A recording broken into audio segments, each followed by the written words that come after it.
Jeg arbejder i Metroselskabet, fordi jeg synes, det er sindssygt fedt at arbejde med et produkt, som har så stor betydning for rigtig mange københavneres hverdag, inklusiv min egen og min omgangskredses.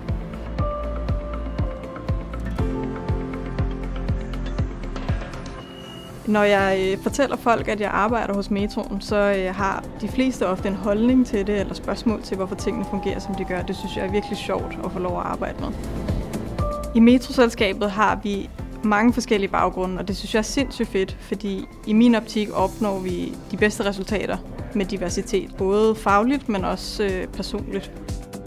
Du skal søge job i Metroselskabet, fordi du er vild med tanken om at få lov at arbejde et sted, hvor du og dine kollegaer løfter en vigtig samfundsopgave, samtidig med, at de har det rigtig sjovt til hverdag.